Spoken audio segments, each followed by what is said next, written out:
ماں باپ کا حق ہے۔ قرآن نے بھی سمجھایا، ہمارے نبی نے مختلف موقعوں پر اس حق کی بات کہی کہ ماں باپ کا حق ادا کرو، ماں باپ کا حق ادا کرو۔ یہ بات کتنی مرتبہ کہی گئی؟ یہ بات اولاد سے کہی گئی، ماں باپ کا حق مانگنے کے لیے نہیں، ماں باپ کا حق ادا کرنے کے لیے کہی۔ قرآن مجید میں اللہ تعالیٰ نے فرمایا وَقَضَى رَبُّكَ أَلَّا تَعْبُدُوا إِلَّا إِيَّاهُ وَبِالْوَالِدَيْنِ إِحْسَانًا، تمہارے رب نے یہ فیصلہ کیا ہے کہ تم صرف اللہ کی عبادت کرو۔ یہ پہلی بات اللہ تعالیٰ نے فرمائی کہ دیکھو تم صرف اللہ کی عبادت کرو، اللہ کی ذات میں کسی کو شریک مت کرو۔ دوسری بات فرمائی وَبِالْوَالِدَيْنِ إِحْسَانًا، ماں باپ کے ساتھ حسن سلوک رکھو، ماں باپ کے ساتھ اچھا برتاؤ کرو۔ آج زمانے میں سب سے زیادہ ضرورت، کہا یہ جا سکتا ہے پڑھے لکھے زمانے میں اب یہ بولنے کی ضرورت پیش آئی۔ ایک زمانہ وہ تھا جب لوگ زیادہ ڈگریاں نہیں پاتے تھے، زیادہ اسکولیں بھی نہیں تھی، کالجز بھی نہیں تھے، بہت کم لوگ پڑھتے تھے اور بہت کم عمر میں جاب بھی لگ جایا کرتا تھا۔ آج بڑی بڑی ڈگریاں، صرف میڈیکل میں کتنی ڈگریاں آ گئی، انجینئرز میں کتنی ڈگریاں آئی، اس کے باوجود آج ماں باپ کے حق کی ادائیگی کی فکر باقی نہیں۔ ربیع الاول کا مہینہ آتا ہے، رسول اللہ کی محبت کا اظہار تو ہم کر لیتے ہیں، عشق رسول کا دعویٰ تو کر لیتے ہیں، مگر رسول اللہ نے جو سکھایا ہے اس کو ہم بھول جاتے ہیں۔ قرآن نے یہ بتایا اما یبلغن عندک الکبر احدہما او کلاہما فلا تقل لہما اف۔ پہلی بات تو یہ کہی کہ تم اپنے ماں باپ کے ساتھ اچھا برتاؤ کرو۔ دوسری بات قرآن نے یہ کہی کہ دیکھو تمہارے سامنے ماں باپ میں سے کوئی ایک یا دونوں بوڑھے ہو جائیں تو تم اف تک نہ کہنا۔ یہ جملہ یاد رکھنے کا جملہ ہے کہ ماں باپ بوڑھے ہو گئے، اس عالم میں ماں باپ بیمار بھی ہیں، سائیکالوجی طور پر پریشان بھی ہیں، ایک عمر کے بعد آدمی میں بے صبری بھی آ جاتی ہے۔ ماں باپ ہیں، جس کو اللہ تعالیٰ نے ماں باپ کا تحفہ دیر تک دیا ہے وہ خوش نصیب بندے کی علامت ہے۔ اللہ تعالیٰ گویا کہ ہمارے اوپر ماں باپ کا سایہ رکھا ہے، بہت دیر تک ہمارے ماں باپ کی دعائیں ہمارے ساتھ۔ اگر ماں باپ زندہ ہیں ان کو ان کے ساتھ اچھا برتاؤ کرنا ہے، بوڑھے ہو جائیں انہیں اف تک نہیں کہنا ہے۔ اف کے بارے میں مفسرین کا یہ کہنا ہے کہ ایسا ساؤنڈ نہ نکالنا جس ساؤنڈ کی وجہ سے ماں باپ کا دل دکھے۔ یا سینٹنس کا لفظ یوز نہیں ہوا کہ ماں باپ کو تم ایسے بولو جس سے ان کا دل دکھے، یہ نہیں فرمایا، بلکہ ایسی آواز بھی مت نکالو جس آواز سے تمہارے ماں باپ کا دل دکھے۔ مثال کے طور پر اگر ماں باپ کے سامنے اگر ماں باپ نے کچھ کہا بیٹا یہ لے کر آ، ہم نے زور سے کہا اور اس کی وجہ سے ماں باپ کا دل دکھا، یہ بھی اللہ کو پسند نہیں ہے۔ اسی طرح ماں باپ نے کچھ ذمہ داری ڈالی، اف کا لفظ ہے کہ ایک آدمی سویا ہوا ہے، ماں باپ نے اسے جگایا بیٹا پانی لے کر آ، اس نے بے خودی میں بغیر ارادے کے ایسی آواز نکالا، وہ گہری نیند میں تھا، ایسی آواز نکالا جس کی وجہ سے ماں باپ کو تکلیف ہو گئی۔ اللہ کو یہ بھی پسند۔ وَلَا تَنْهَرْهُمَا، ماں باپ کو جھڑکی بھی مت دینا۔ وَقُلْ لَهُمَا قَوْلًا كَرِيمًا، ماں باپ سے جب بھی بات کرنا عزت سے بات کرنا۔ یہ چوتھی بات قرآن نے کہی وَقُلْ لَهُمَا قَوْلًا كَرِيمًا، ماں باپ سے عزت کی بات کرنا۔ اور پھر قرآن نے یہ نصیحت کی وَاخْفِضْ لَهُمَا جَنَاحَ الذُّلِّ مِنَ الرَّحْمَةِ، ہمیشہ ماں باپ کے سامنے عاجز بنے رہنا، بڑائی دکھانا نہیں، اپنی ڈگری کی، اپنے علم کی، اپنی جوانی کی، اپنی مالداری کی، اپنی طاقت کی کوئی چیز ماں باپ کے سامنے نہیں۔ تم بڑے ہو، سوسائٹی میں بڑے ہو سکتے ہو، مگر ماں باپ کے سامنے تم چھوٹے ہو۔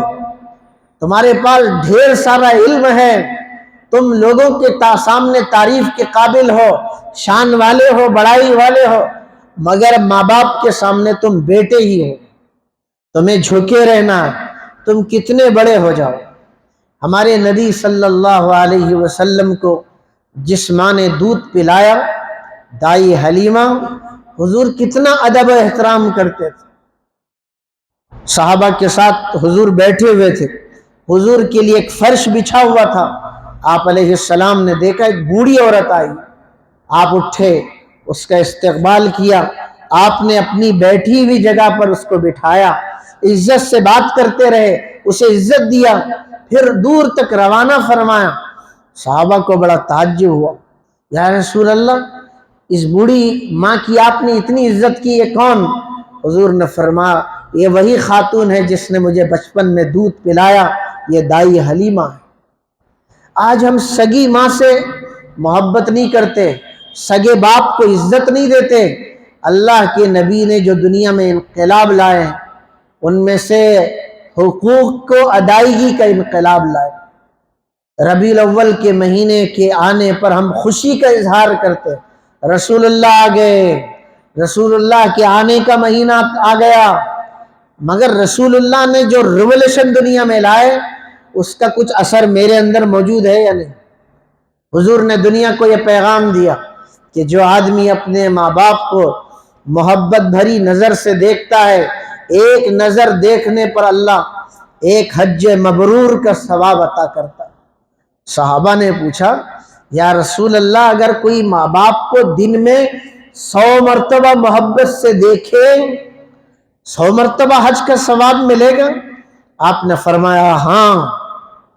آپ ذرا بیٹھ کر اس حدیث پر سوچئے، ماں باپ کو خود کے بڑے ہونے کے بعد، پیسے کمانے لگنے کے بعد، سوسائٹی میں عزت ملنے کے بعد، ماں باپ کو محبت کی نظر سے دیکھنا کتنا مشکل ہے۔ آپ ذرا سوچئے کہ میں اور آپ کبھی تنہائی میں بیٹھ کے سوچیں، میں اپنی ماں کو محبت سے دیکھتا ہوں، میں اپنے باپ کو محبت سے دیکھتا ہوں، کیا یہ چیز میرے اندر ہے؟ ہاں، میں کھلاتا بھی ہوں، پلاتا بھی ہوں، عزت بھی کرتا ہوں، کیا میں محبت سے میری ماں کو دیکھتا ہوں، میرے باپ کو دیکھتا ہوں؟ میرے باپ جیسے بھی ہوں، میری ماں جیسی بھی ہو، وہ میرے ماں باپ ہیں، مجھے ان کو برابر عزت بھی دینا ہے، محبت بھی دینا۔ آپ علیہ السلام نے فرمایا اے لوگو، کیا میں تمہیں بتاؤں بڑے بڑے گناہوں میں سے کون سے بڑے گناہ؟ صحابہ نے عرض کیا ضرور بتا دیں۔ آپ نے فرمایا اللہ کی ذات میں شرک کرنا بڑا گناہ، ماں باپ کی نافرمانی کرنا بڑا گناہ، جھوٹ بولنا، جھوٹی گواہی دینا بڑا گناہ۔ یہ 3 بڑے بڑے گناہوں میں دوسرا بڑا گناہ ماں باپ کی نافرمانی کو آپ نے شمار فرمایا۔ ایک مرتبہ فرمایا کہ ایک آدمی ہے، اس کی نہ فرض قبول ہے نہ نفل قبول ہے۔ صحابہ نے پوچھا وہ کون آدمی ہے؟ آپ نے فرمایا ماں باپ کی نافرمانی کرنے والا، ماں باپ کا دل دکھانے والا، تقدیر کا انکار کرنے والا، اس کی نہ نفل قبول ہے نہ فرض قبول ہے۔ اللہ کو پانے کے لیے اللہ کے بندوں کے حقوق کی ادائیگی بھی ضروری۔ ہمارے نبی نے فرمایا، ایک مرتبہ حضور سے پوچھا گیا ماں باپ کیا چیز ہے؟ آپ نے فرمایا ماں باپ تیری جنت بھی ہے، ماں باپ تیری دوزخ بھی۔ ماں باپ کی خدمت کر کے جنت حاصل کی جا سکتی ہے، ماں باپ کا دل دکھا کر اور تکلیف دے کر جہنم بھی حاصل کی جا سکتی ہے۔ تو حقوق میں اللہ کے نبی نے ماں باپ کے حق کا پہلا تذکرہ فرمایا، اس کے بعد اللہ کے نبی نے اولاد کی ذمہ داریاں بھی سمجھائیں۔ کہ جب تمہارے گھر بچہ پیدا ہو جائے اللہ کے شکر ادا کرو، اولاد کو زندگی کا حق دو۔ قرآن نے بھی یہ تاکید کی، وَلَا تَقْتُلُوا أَوْلَادَكُمْ، اپنی اولاد کو قتل مت کرو۔ لڑکا پیدا ہو رہا ہے پیدا ہونے دو، لڑکی پیدا ہو رہی ہے پیدا ہونے دو، یہ اولاد کا سب سے پہلا حق ہے۔ زمانہ جاہلیت میں لڑکی کو پیدا ہونے کے بعد مار دیا جاتا تھا۔ اس زمانے میں یہ اندازہ نہیں ہوتا تھا کہ پیدا ہونے والے لڑکی ہے یا لڑکا ہے۔ اس زمانے میں پیدا ہونے کے بعد لڑکی کو مار دیا جاتا تھا۔ لوگ اس کو برا سمجھتے تھے کہ داماد میرے گھر آئے گا، داماد خود کسی کے ہیں مگر داماد کو لانے کو برا سمجھا جاتا تھا۔ قرآن اللہ کے نبی نے جو دنیا میں انقلابات لائے ہیں ان میں سے آپ نے ایک انقلاب یہ بھی لے کر آئے، دنیا والوں کو بتایا لڑکی کو بھی جینے کا حق حاصل ہے، لڑکے کو بھی جینے کا حق حاصل ہے۔ جب بچہ پیدا ہو جائے اس کا نام اچھا رکھا جائے، یہ ماں باپ کو حضور نے سمجھا، یہ اولاد کا حق ہے۔ جب بچہ پیدا ہو جائے اس کا عقیقہ کیا جائے، اس کی تہنیک کی جائے، کھجور چبا کر کے کچھ لعاب اس کے منہ کو چٹایا جائے، اور جب بچہ چلنے پھرنے کے قابل ہو جائے اسے تعلیم دی جائے، 7 سال کا ہو جائے نماز کی تاکید کریں، 10 سال کا ہو جائے نماز نہ پڑھنے پر اسے سزا دیں، اس عمر میں اس کا بستر الگ کر دیں۔ کیا یہ باتیں ہم عمل کرتے ہیں کہ ہم کو اللہ تعالیٰ نے بچے دیے، بچوں کی ذمہ داریاں اللہ کے نبی نے ہمیں سمجھایا، میرے بھی بچے ہیں، میری بچیاں ہیں، اللہ کے نبی نے سکھایا وَاتَّقُوا اللَّهَ وَاعْدِلُوا بَيْنَ أَوْلَادِكُمْ، لوگو اللہ سے ڈرو، اپنی اولاد کے درمیان انصاف کرو، بیٹے کو بیٹی پر ترجیح مت دو، بیٹی کو بیٹے پر ترجیح مت دو، دونوں کے درمیان انصاف رکھو۔ عام طور پر بعض مرتبہ بیٹے کو کوئی ترجیح دیتا ہے، کوئی بیٹی کو ترجیح دیتا ہے۔ اللہ کے نبی نے سکھایا بیٹا ہو کہ بیٹی، ماں باپ کی ذمہ داری ہے کہ ان دونوں کو برابر حق دیا جائے، برابر عزت دی جائے۔ کسی سوسائٹی میں اگر بیٹی کو عزت نہیں دی جاتی وہاں خاص طور سے بیٹی کی عزت کی طرف خصوصی توجہ دی جائے، یہ ہماری ذمہ داری۔ اللہ کے نبی کے پاس ایک صحابی آئے، یا رسول اللہ یہ باغ میں فلاں بیٹے کو ہدیہ دینا چاہتا ہوں اور اس ہدیے پر آپ کو میں گواہ بنانا چاہتا ہوں۔ حضور نے پوچھا یہ جو تم تحفہ اپنے بیٹے کو دے رہے ہو تمہاری اور بھی اولاد ہوگی، کیا تم نے یہی تحفہ اپنی برابر اولاد کو دیا ہے؟ کہا نا، یہ بہت پیارا ہے جس کی وجہ سے میں دے رہا ہوں۔ حضور نے فرمایا ناانصافی کی چیز پر میں گواہ نہیں بن سکتا، یہ ناانصافی ہے کہ بیٹا اور بیٹی میں تفریق کی جائے، فرق کیا جائے۔ تعلیم میں بھی کوئی فرق نہیں، بیٹے کو جتنی تعلیم دی جائے بیٹی کو بھی اتنی تعلیم دی جائے، بیٹی کی طرف جتنی توجہ دی جائے بیٹے کی طرف بھی اتنی توجہ دی جائے، یہ اللہ کے نبی نے ہمیں سکھایا۔ تیسرے حق کی بات آپ نے یہ سکھائی، اگر تم شوہر ہو بیوی کا حق ادا کرو۔ دیکھو بیوی کی اندر کوئی تمہیں برائی نظر آ جائے درگزر کرو، کہ کسی میں ساری خوبیاں نہیں ہوتی، کوئی آدمی کمپلیٹ نہیں ہوتا۔ حضور نے ہمارا ذہن بنایا اگر تمہاری بیوی میں ایک خوبی ہے ایک خامی ہے تو اچھائیوں پر نظر رکھو اور اگنور کرنے کی کوشش کرو۔ دیکھو عورتوں پر ہاتھ مت اٹھاؤ، اگر عورتوں پر ہاتھ اٹھائے تو ان کو چہرے پر مت مارو۔ اللہ کے نبی نے خاص فرمایا اپنی بیویوں کو چہرے پر مت مارو، اپنی بیویوں کو ایسا مار مت مارو جس کی وجہ سے ان کے بدن پر نشان پڑ جائے۔ ایک ظلم ہے کہ وہ عورت اپنا گھر چھوڑ کے، اپنے ماں باپ کا گھر چھوڑ کے تمہارے پاس آئی۔ عورت کی کوئی معمولی قربانی نہیں ہے، عورت کی سب سے بڑی قربانی ہے، اور ہمیں یہ سمجھنا چاہیے کہ دنیا میں سب سے خوبصورت رشتہ میاں بیوی کا رشتہ ہے۔ اگر یہ رشتہ صحیح ہے، گھر کا نظام صحیح ہے، اولاد کی تربیت بھی صحیح ہو سکتی ہے۔ اگر میاں بیوی کا رشتہ صحیح نہیں ہے، میاں بیوی آپس میں لڑتے ہیں، وہ ایک دوسرے کو معاف نہیں کرتے، وہ ایک دوسرے کو برداشت نہیں کرتے، وہ ایک دوسرے کو عزت نہیں دیتے، اس گھر میں نہ میاں بیوی کی زندگی میں سکون آ سکتا ہے، نہ اس گھر میں اولاد کی تربیت ہو سکتی۔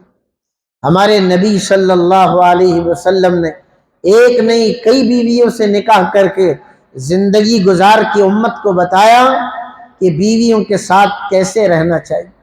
آپ نے فرمایا خیارکم خیارکم لنسائکم، تم میں بہترین آدمی وہ ہے جو اپنی بیوی کے ساتھ اچھا رہتا ہے۔ آپ کا یہ جملہ ہمیں سوچنے پر مجبور کرتا ہے۔ اچھا آدمی وہ ہے جو بیوی کے ساتھ اچھا ہے، اچھا آدمی وہ نہیں جو دوست کے ساتھ اچھا ہے۔ باہر اچھا رہنا بہت آسان ہے، بیوی کے ساتھ اچھا رہنا معمولی بات نہیں۔ بیوی کو برداشت کرنا، بیوی کی تکلیف کو سمجھنا۔ ہم جیسے گھر کے باہر کام کرتے ہیں، ہماری بیویاں بھی گھر میں کام کرتی ہیں۔ یقین مانیے ہم جو گھر کے باہر کام کرتے ہیں، جتنی قربانیاں دیتے ہیں، بعض مرتبہ ہم سے زیادہ قربانیاں وہ نازک ہو کر، بیمار ہو کر، تکلیف میں مبتلا ہو کر، بچوں کی ذمہ داریاں اٹھا کر وہ گھر میں وہ ادا کرتی۔ اگر ہم تنہائی میں بیٹھ کے سوچیں تو ہمیں اندازہ ہوتا ہے کہ بعض مرتبہ ہم سے زیادہ ہماری بیویاں ہمارے گھروں میں قربانیاں دیتی، وہ بچوں کو پالتی ہیں، ان کے سارے ناز نخرے برداشت کرتی ہیں، ان کو کھانا کھلاتی ہیں، ہمارے لیے کھانا تیار کرتی ہیں، گھر کی جملہ ضرورتیں پوری کرتی ہیں۔ پھر بھی ہم ہر حال میں اپنی بیوی سے ناراض رہتے، دل بڑا بنائیں۔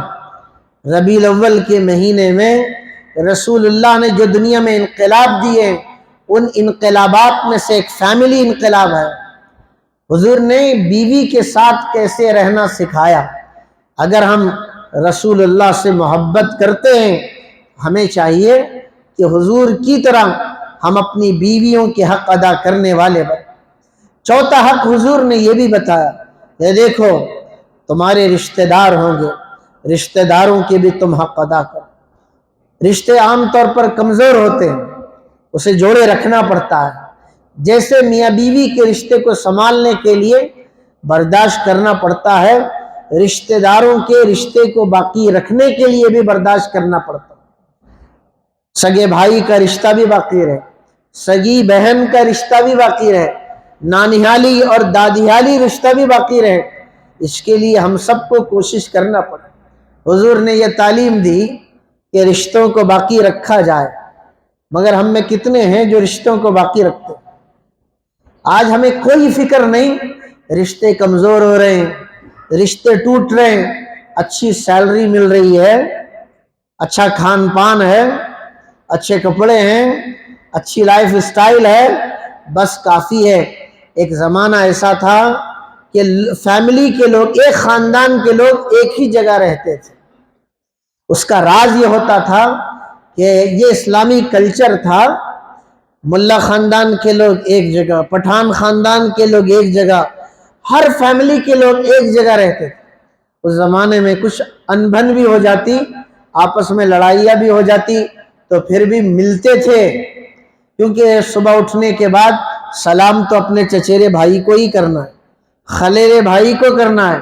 آپس میں اس زمانے میں کچھ لڑائی جھگڑا ہو جاتا تھا، آپس میں مل جاتے تھے۔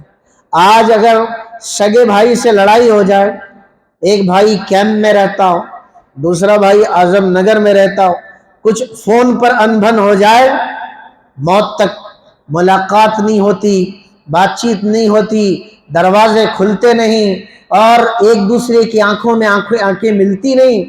یہ ایسے دور سے ہم گزر رہے۔ اللہ کے نبی نے ہمیں سکھایا رشتہ داروں کا خیال رکھو، رشتوں کو جوڑو، جو تمہیں دور کر رہے ہیں تم ان سے قریب ہو جاؤ، جو تم پر ظلم کر رہے ہیں تم انہیں معاف کرو، جو تمہیں محروم کر رہے ہیں تم انہیں عطا کرو۔ یہ اللہ کے نبی کی نصیحت تھی۔ اگر تمہارا رشتہ دار تم سے قرض مانگے، تمہارے پاس طاقت ہے تو قرض دیا کرو۔ تمہارا رشتہ دار تم سے کوئی مصیبت میں مدد مانگے، تم مدد کیا کرو۔ یہ رشتہ داری کو نبھانا۔ آپ نے 5ویں حق کو بتایا کہ دیکھو پڑوسیوں کا بھی حق ہے۔ یہ ساری باتیں اللہ کے نبی نے فرمائی، پڑوسیوں کا حق ہے۔ ایک مرتبہ حضور نے فرمایا، حضرت جبرائیل علیہ السلام میرے پاس بار بار آتے گئے، پڑوسی کا حق بتاتے گئے۔ مجھے خیال ہونے لگا شاید وراثت میں پڑوسی کا بھی حق رکھا جائے گا۔ حضور نے فرمایا یہ ایمان والے کی علامت نہیں کہ خود پیٹ بھر کے کھا جائے، کھا کے سو جائے، اس کا پڑوسی بھوکا رہے۔ اسلام نے، رسول اللہ نے جو زندگی دی وہ حق کی ادائیگی کی تعلیم۔ دوستو آج ایسی سوسائٹی بنی ہے جس میں ہم اپنا حق مانگتے ہیں، دوسرے کا حق دینے کے لیے تیار نہیں ہے۔ اللہ کے نبی نے جو سوسائٹی بنائی تھی وہ بالکل اپوزٹ تھی۔ وہاں حق دوسرے کا دیا جاتا تھا، دوسرے کے حق دینے کی فکر زیادہ تھی، لینے کی فکر نہیں تھی۔ کیا آپ نہیں جانتے یہ واقعہ؟ ایک مرتبہ ایک صحابی نے ایک سالن بنایا اپنے گھر میں، اور یہ سوچا اس سالن پر مجھ سے زیادہ حق میرے پڑوسی کا ہے۔ بنے بنائے سالن کو انہوں نے اپنے پڑوس بھیج دیا۔ ہم ہوتے تو دسترخوان بچھا دیتے اور پیاز بھی کاٹ دیتے اور جلدی سے پراٹھے گرم کر کے بیٹھ جاتے، مگر جب وہ سالن دوسرے گھر گیا تو انہوں نے سوچا بھئی مجھ سے زیادہ مستحق اس کا میرا پڑوسی۔ تاریخ میں ہے وہی سالن 7 گھروں سے گزر کر کے جس گھر سے نکلا تھا اسی گھر کو یہ سالن پہنچا۔ یہ کیا کانسیپٹ ہے؟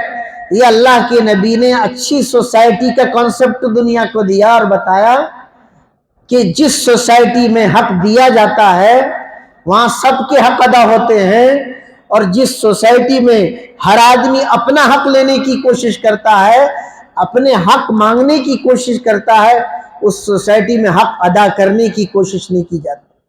تو دوستو رسول اللہ کی دنیا میں آمد کا مہینہ ربیع الاول، اس مہینے میں ہم محبت کا اظہار کرتے ہیں، مگر ضروری ہے کہ حضور نے جو دنیا کو دے کر گئے اور ان چیزوں سے دنیا میں بڑی تبدیلیاں آئیں، کیا میرے اندر وہ چیزیں موجود ہیں یا نہیں؟ تنہائی میں غور و فکر کرنے کی ضرورت ہے۔